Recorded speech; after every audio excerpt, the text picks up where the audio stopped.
नमस्कार दोस्तों। Loan disbursement process के अंदर हमारा ये लास्ट वीडियो है sanction letter of the bank के बारे में। देखिए, sanction letter of the bank के बारे में यहाँ के कोई हम बनाना नहीं सीखेंगे कि सैंक्शन लेटर कैसे बनती है। तो सैंक्शन लेटर के बारे में हमने जानना है कि इसके अंदर की पॉइंट्स क्या होते हैं सैंक्शन लेटर में। और अगर हम किसी केस को एजेस कर रहे हैं एज अ क्रेडिट मैनेजर और किसी क्लाइंट का लोन की वर्किंग कैपिटल फाइनेंस किसी दूसरे बैंक के अंदर चल रहा है, तो ऐसे में सैंक्शन लेटर की हमारे लिए क्या इंपॉर्टेंस है, तो वो हमें आज की वीडियो में जानना है। तो जो सैंक्शन लेटर बनती है किसी भी बैंक की, उसको बैंक का ऑफिशियल साइन करता है। तो वो यूजुअली सेल्स मैनेजर या रिलेशनशिप मैनेजर ही होता है। कई बैंकों में क्रेडिट मैनेजर भी साइन करते हैं इसको। जो बोरोअर है और जो गारंटर्स है वो भी इसको साइन करते हैं। Letter head of the bank पे ये इशू किया जाता है, ये आपको पता ही है। और इसका पर्पस होता है कि बैंक का जो प्रपोजल है, बैंक का जो टर्म्स है कि बैंक किन शर्तों के आधार पे लोन देना चाहता है बोरोअर को, उन शर्तों को, उन लोन्स की डिटेल्स को कम्युनिकेट करना बोरोअर को, और उसके ऊपर फॉर्मल एक्सेप्टेंस लेना बोरोअर की। ठीक है। और जो की पॉइंटर्स इसमें इंफॉर्मेशन कंटेंट होती है वो क्या क्या होती है। एक तो जो प्रपोज्ड फैसिलिटीज हम देने जा रहे हैं क्लाइंट को, CC, OD, letter of credit, bank guarantee, वो सारी मेंशन्ड होती हैं अमाउंट वाइज। और उनकी detailed terms and conditions mentioned होती हैं कि एलसी है तो कितने टेन्योर की होगी, यूजर्स एलसी है, साइट एलसी है, बैंक गारंटी है, परफॉर्मेंस है, फाइनेंशियल है, कितने टेन्योर की होगी, कितना कमीशन होगा, सारे इंटरेस्ट के खर्चे एमसीएलआर बेस्ड है, रेपो बेस्ड है, या कोई फॉरेक्स फैसिलिटीज है तो किसके साथ लिंक्ड है, कितना स्प्रेड है, कितने अदर तरह के चार्जेस उसको लगेंगे, स्टॉक ऑडिट के कितने लगेंगे, स्टॉक स्टेटमेंट के कितने लगेंगे, कोई मिस कमिटमेंट्स के, पीनल्स के कितने कितने किन किन सिनेरियोज में लगेंगे, ये सब मेंशन्ड होता है। बोरोअर की डिटेल्स, गारंटर की डिटेल्स, और बहुत ही इंपॉर्टेंट सिक्योरिटी की डिटेल्स यहाँ पे मेंशन रहती हैं कि कौन कौन सी प्रॉपर्टीज ली गई हैं, फिक्स एसेट्स पे चार्ज है या नहीं है, कोई एफडी तो नहीं है, कोई करंट एसेट्स पे चार्ज लिया गया है नहीं लिया गया। फिर कुछ स्पेशल कंडीशनें होती हैं। स्पेशल कंडीशनें वो होती हैं जो क्रेडिट टीम या सैंक्शनिंग अथॉरिटी केस के अंदर स्पेसिफिकली मार्क करती है और इंश्योर करवाती है कि ये कंडीशनें कंप्लाई की जाएं बोरोअर की तरफ से। ठीक है, ये एडिशनल कंडीशन या स्पेशल कंडीशन के तौर पे सैंक्शन लेटर्स में देखी जाती हैं। जनरल कंडीशंस तो नॉर्मली भरी रहती हैं कि जनरली कोई हम बोलते हैं कि भाई बोरोअर कोई प्रॉपर्टी किसी और को लेट आउट नहीं करेगा, बोरोअर अपनी फैसिलिटीज को रेगुलर इंटरवल पे मतलब उसका स्टैंडर्ड कंडक्ट मेंटेन करेगा। तो जनरल कंडीशंस तो भरी रहती है, इनके बारे में हम कोई डिस्कशन नहीं करने वाले। तो स्पेशल कंडीशन वो कंडीशन है, तो जब आप लोन सैंक्शन करते हो तो उन कंडीशन को जिनको लगाते हो उनको स्पेशल कंडीशन बोलते हैं।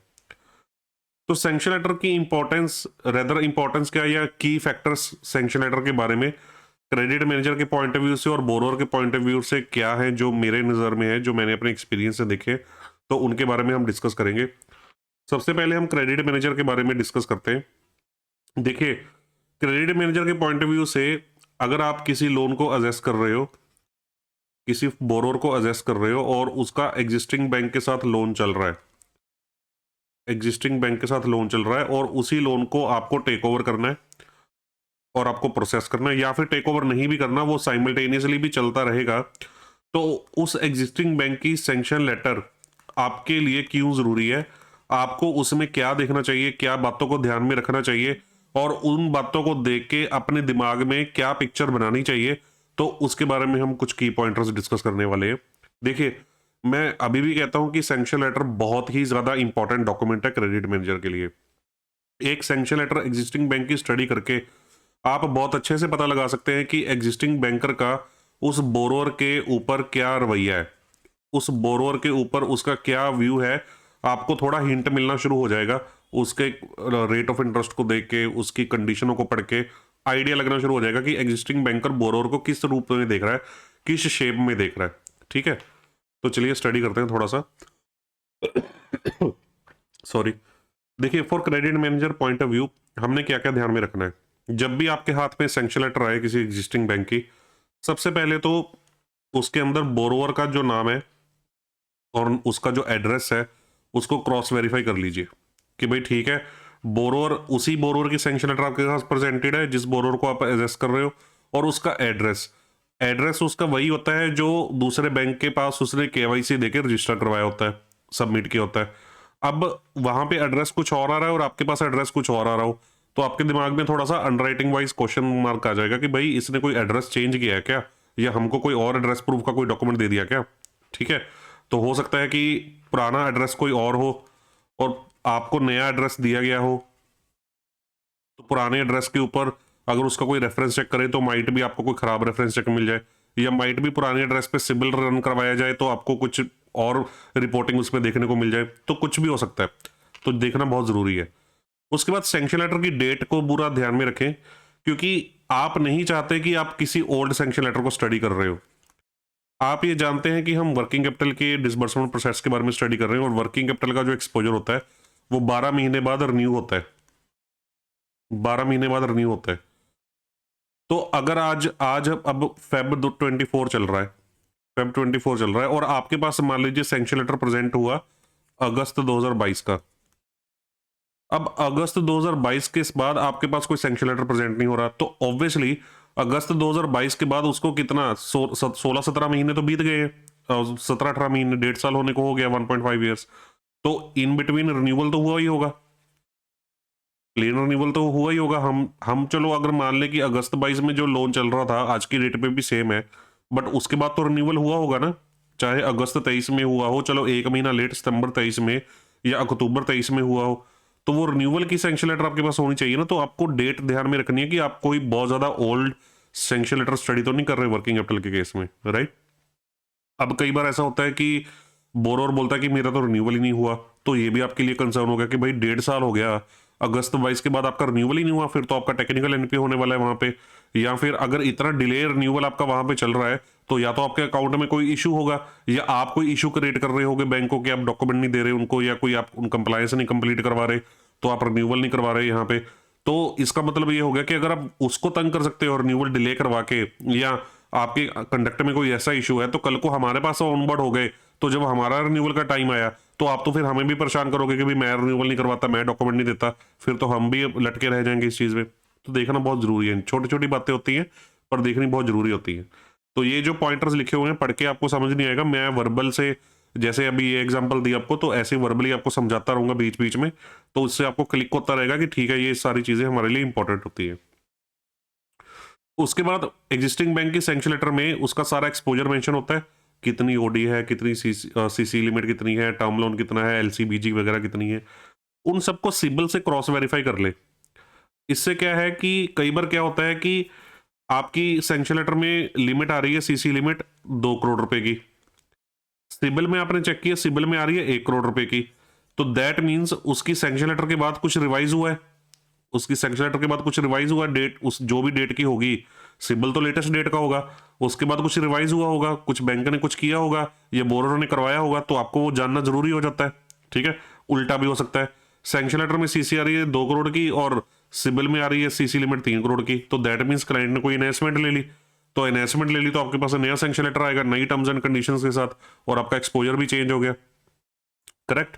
तो एक्सपोजर को सिबिल्स के साथ या क्रिलिक के साथ टैली करना बहुत ज्यादा जरूरी है, और अच्छे से उसको चेक कर ले एक बार कि सारी फैसिलिटीज उस तरह से सिबिल में आ रही है कि नहीं आ रही। कई बार क्या होता है कि सैंक्शन लेटर में फैसिलिटी आ गई बैंक गारंटी की, आपने देखा यार बैंक गारंटी की फैसिलिटी आ रही है, सिबिल में बैंक गारंटी कोई यूजेज आ नहीं रही। ठीक है, फिर बोरोर से कंफर्म किया तो बोरोर ने बोला कि भाई बैंक गारंटी में यूज ही नहीं करता लिमिट। ठीक है, तो इस वजह से आपको सिबिल में कोई यूजेज देखने को नहीं मिली, तो आपको भी दिमाग में आ जाएगा कि भाई चलो ठीक है कि उसने यूजेज नहीं की। अच्छा, कई बार ऐसे होता है कि बैंक गारंटी लिमिट आ गई, तो आप बोरोवर का केस देख रहे हो, तो बोरोवर का आपने केस देखा कि यार ये तो रेडीमेड गारमेंट्स में डील करता है, ये तो रिटेलर है रेडीमेड गारमेंट्स का, तो यार रेडीमेड गारमेंट्स वाले ने बैंक गारंटी लाइन सैंक्शन क्यों करवाई, उसको एग्जिस्टिंग बैंक ने बैंक गारंटी लाइन सैंक्शन ही क्यों करी, रेडीमेड गारमेंट के रिटेलर को बैंक गारंटी चाहिए ही क्यों। ठीक है, तो आपके दिमाग में क्वेश्चन आ गया, क्वेश्चन आके आपने बोरोर से पूछा, तो बोरोर ने माइट भी आपको समझाया कि सर उस टाइम मैं ये बिजनेस करता था, तो उस टाइम बिजनेस में मेरे को बैंक गारंटी की जरूरत पड़ती थी कई साल पहले, तो मैंने सैंक्शन करवाई थी, तो उसके बाद मैंने 1-2 साल पहले अपना बिजनेस मॉडल ही चेंज कर लिया, एग्जाम्पल की बात है। या फिर आपको बोरोर ने बोला कि सर मैं पहले जो बैंक गारंटी यूज करता था वो बैंक गारंटी की लिमिट अब मैंने सीसी लिमिट में कन्वर्ट करवा ली है, अब मेरे को बैंक गारंटी लेने की जरूरत नहीं पड़ती। कुछ भी मतलब वो स्टोरी सुना सकता है। तो आपको ये आइडिया होना चाहिए कि भाई बैंक गारंटी फिर लाइन सैंक्शन करवाई ही क्यों थी जब उसको यूज करनी ही नहीं थी, राइट। तो ये चीज होगी। सिमिलरली आपको कोई वहां पे पैकिंग क्रेडिट की फैसिलिटी मिल गई सैंक्शन में, पर आपको ये पता ही नहीं था कि बोरोअर एक्सपोर्ट भी करता है, या आपको कोई लेटर ऑफ क्रेडिट की फैसिलिटी मिल गई पर आपको ये पता ही नहीं था कि बोरोअर इंपोर्ट भी करता है। फिर आपने स्टोरी को समझा कि पहले शायद इंपोर्ट एक्सपोर्ट करते होगे, फिर इसी वजह से उस टाइम लाइन सैंक्शन करवाई थी, तो अब उसको यूज नहीं कर रहे हैं। तो आप देख सकते हैं कि ये एक्सपोजर उसका फिर यूजेबल है ही नहीं, तो उसको फिर सैंक्शन करने का आपके पास कोई फायदा है ही नहीं। तो कुछ ये भी आपको समझ में आ सकता है कि यार बोरोअर ने पहले बैंक्स को ऐसे ऐसे प्लान सबमिट करके ऐसे ऐसे एक्सपोजर कंप्लाई करवा लिया, ऐसे ऐसे एक्सपोजर सैंक्शन करवा लिया, बट बोरोअर अपनी बात पे स्टैंड नहीं किया, उसने ना इंपोर्ट किया ना एक्सपोर्ट किया। तो मतलब स्टोरीज होती है बेसिकली, एक स्टोरी से हम एक बोरोअर की नेचर का अंदाजा लगा सकते हैं। देखिए डॉक्यूमेंट तो बहुत कुछ बताते हैं, पर हमें bank statement, financial symbols, background check या सैंक्शन लेटर की स्टडी से एक बोरोअर के बारे में हिस्ट्री जानने की कोशिश करनी है। एक सैंक्शन लेटर के थ्रू हमें अपने दिमाग में एक मूवी बनाने की कोशिश करनी है एक क्लाइंट के पास्ट की, कि क्लाइंट एग्जिस्टिंग बैंक के साथ क्या बातें कर रहा था। हमें ये सोचने की, ये विजुअलाइज करने की कोशिश करनी है इन चीजों के थ्रू, राइट। तो फैसिलिटीज के बारे में मैंने समझाया कि अच्छे से उनको चेक करें, उनका मीनिंग समझने की कोशिश करें कि ये फैसिलिटियां क्यों ली गई, किस पर्पज के लिए ली गई। कोई झूठी कमिटमेंट्स देके उस टाइम सैंक्शन करवा ली, बाद में क्लाइंट ने अपनी बात पे स्टैंड नहीं किया। कई बार ऐसे होता है ना। फिर से रिपीट एग्जांपल है, क्लाइंट ने दूसरे बैंक से पैकिंग क्रेडिट फैसिलिटी सैंक्शन करा ली 1 करोड़ रुपए की, भाई मैं एक्सपोर्ट स्टार्ट करूंगा, मेरा ये प्लान है, मेरा वो प्लान है, मैं ऐसे ऑर्डर्स लेके आ रहा हूं, मैं वैसे लेके आ रहा हूं। ऐसी कुछ स्टोरी सुनाई होगी तभी पैकिंग क्रेडिट सैंक्शन किया, पर यूज किया नहीं। दैट मीन्स उस कहानी पे खड़ा हुआ नहीं, वो स्टैंड किया नहीं, कंप्लाई किया नहीं उस कहानी को। तो मतलब बिजनेस अपना एग्जिस्टिंग लेवल पे ही चलता रहा, ठीक है।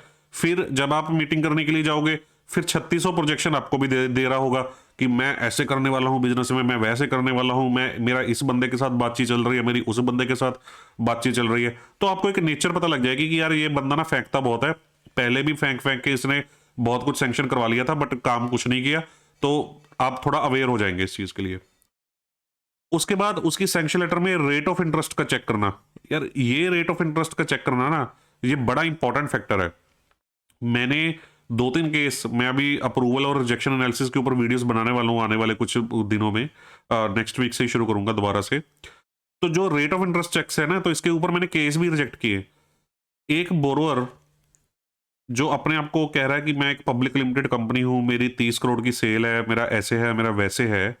तो जब उसका एग्जिस्टिंग बैंक का हमने रेट चेक किया, तो एग्जिस्टिंग बैंक आज की डेट में उसको 13%, 12 से 13% के करीब रेट ऑफ इंटरेस्ट चार्ज कर रहा है सैंक्शन लेटर के हिसाब से। तो आप खुद सोचिए, आज के टाइम पे जब किसी को 5-7 करोड़ की फैसिलिटियां 9, 9.5% रेट के ऊपर मिल जाती हैं, तो दूसरा बैंक अगर उसको 12 से 13% का रेट ऑफ इंटरेस्ट चार्ज कर रहा है, तो क्या वो उस बैंक का अच्छा क्लाइंट होगा या बुरा क्लाइंट होगा? बुरा क्लाइंट ही होगा ना उस बैंक का। अगर कोई हाई कॉस्ट ऑफ बोरिंग लेके किसी बैंक को पे कर रहा है, जबकि मार्केट में उससे कम रेट पे बोरिंग्स आराम से मिल जाती हैं उस बंदे को, तो दैट मीन्स उस बंदे के अंदर कोई ना कोई चैलेंज है, ठीक है ना। तो आरओआई सैंक्शन लेटर में चेक करना बहुत ज्यादा जरूरी है, और उसके साथ आप आरओआई क्या प्रपोज कर रहे हैं ये भी आपके लिए जानना बहुत जरूरी है एज अ बैंकर। इसमें क्रेडिट टीम का रोल नहीं आता वैसे, बट एज अ बैंकर जानना जरूरी है कि देखिए एज अ क्रेडिट मैनेजर आप एक क्लाइंट को ऑनबोर्ड कर रहे हैं जो पहले ही थोड़ा एजी सा क्लाइंट है, थोड़ा सा ही आप कॉल लेके ले रहे हैं, फिर दूसरे बैंक में उसका 9.5% का रेट चल रहा है, फिर आप प्रपोज कर रहे हैं उसको 8.5% का रेट। तो पहले ही आप बोरोर के ऊपर कॉल ले रहे थे, फिर बैंक को कुछ कमाई भी नहीं मिल रही, बैंक को पहले ही इतना नीचे लेके आ रहे हो। तो थोड़ा सा ना आप अपने रेट के ऊपर भी अवेयर हो कि हम रेट क्या ऑफर कर रहे हैं क्लाइंट को। जो rate of interest sanction letter में चार्ज हो रहा है, कई बार हो सकता है कि वहां पे 9.5 लिखा हो, तो आप बैंक स्टेटमेंट में सीसीओडी अकाउंट्स में देखने की कोशिश करें कि उसको कितना रेट चार्ज हो रहा है। इसको देखने का बड़ा सिंपल तरीका है, आपके पास परफ्यूज की रिपोर्ट होती है, परफ्यूज की रिपोर्ट में एक ईओडी डे एंड बैलेंसेस की एक शीट होती है।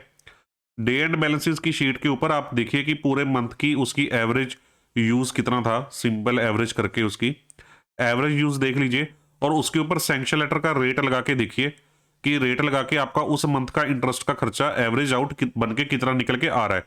तो फिर बैंक स्टेटमेंट में चेक कीजिए कि एक्चुअल इंटरेस्ट कितना डेबिट हुआ है, एक्चुअल इंटरेस्ट कितना डेबिट हुआ है।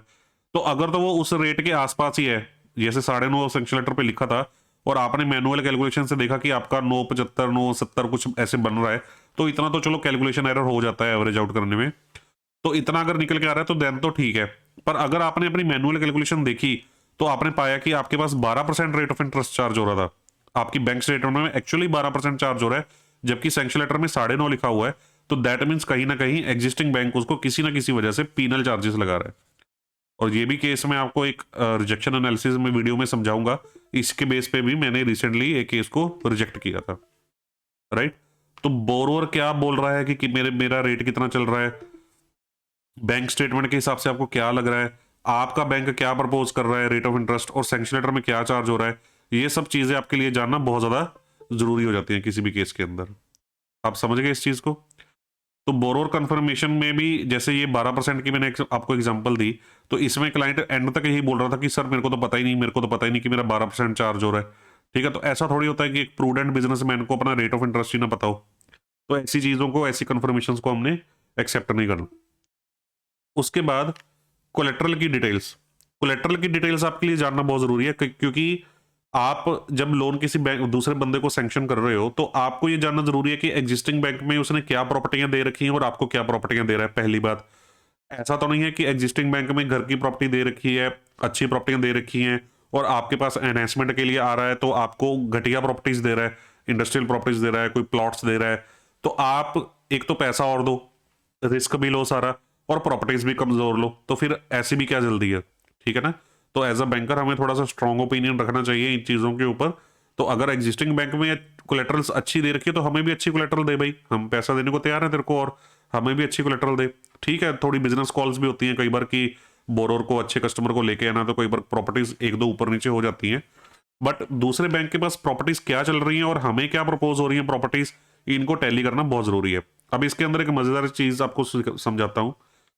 एक प्रॉपर्टी जो थी एग्जिस्टिंग बैंक के अंदर, प्रॉपर्टी पड़ी थी कमर्शियल प्रॉपर्टी, कमर्शियल प्रॉपर्टी पड़ी थी। तो क्लाइंट ने बोला कि ये सेम प्रॉपर्टी में आपको प्रपोज कर रहा हूं। तो ठीक है, हमने वैल्यूएशन करवाई प्रॉपर्टी की, हमारे पास वैल्यूएशन आ गई प्रॉपर्टी की।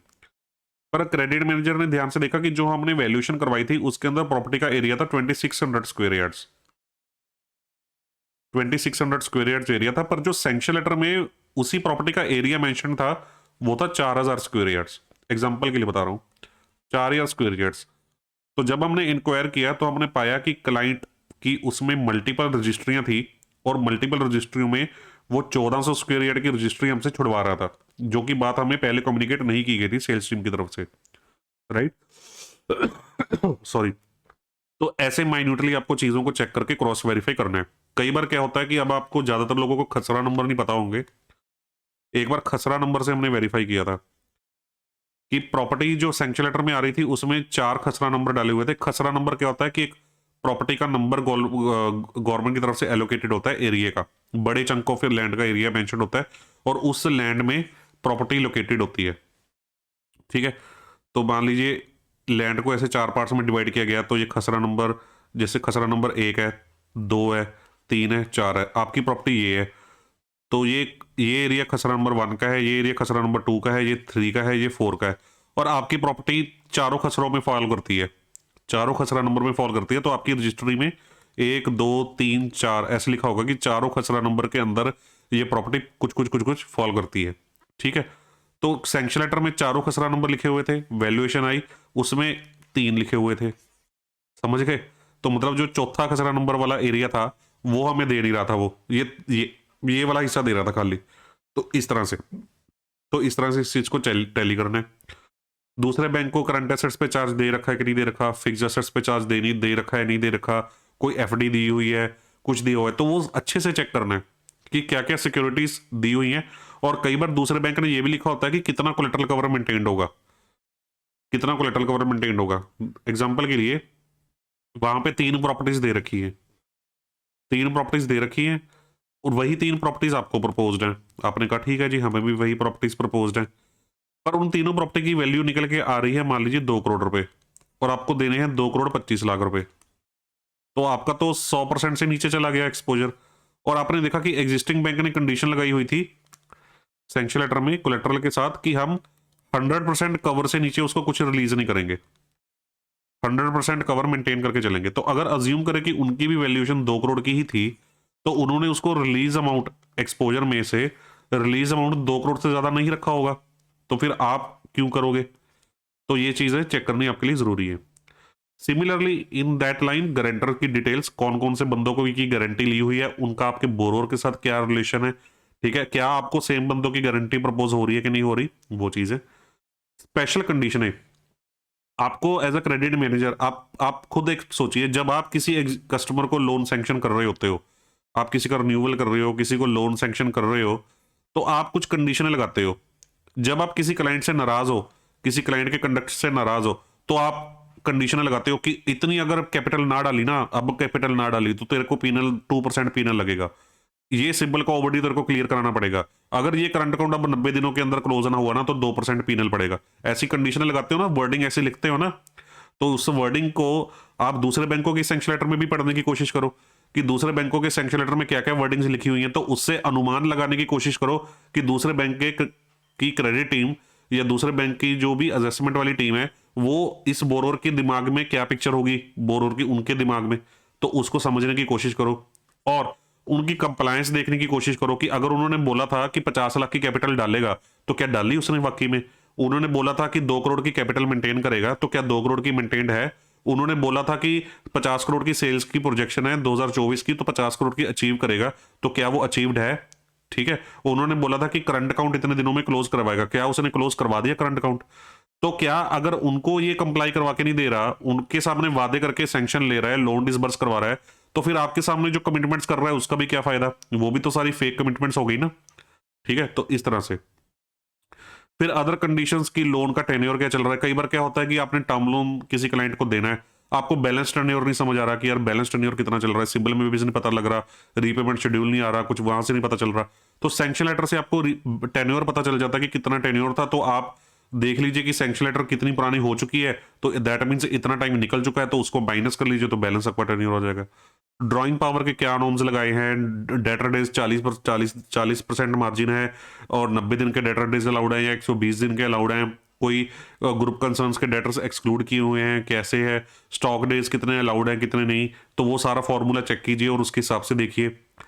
ऑडिट, स्टॉक ऑडिट कितनी बारी करवाना है, कैसे करवाना है, स्टॉक स्टेटमेंट क्या देता है नहीं देता, करंट अकाउंट के क्लोजर्स वगैरह, तो ये सारी कंडीशनों का भी ध्यान रखिए कि लगी है कि नहीं लगी। तो जब आप इन चीज़ों को स्टडी कर लेंगे ना, मैं तो जब किसी प्रपोजल को स्टडी करता हूँ ना, तो सैंक्शन लेटर के ऊपर अच्छे से टाइम लगाता हूँ, 5-10 मिनट स्पेंड करता हूँ उस बोरोर की सैंक्शन लेटर को स्टडी करने में, और प्रज्यूम करने की, पिक्चर विजुअलाइज करने की, एक मूवी क्रिएट करने की कोशिश करता हूँ अपने दिमाग में कि भाई इस बोरोर का कैसा कंडक्ट होगा, वहां पे प्रज्यूम करने की कोशिश करता हूँ, उसको विजुअलाइज करने की। तो आप भी ऐसा कीजिए।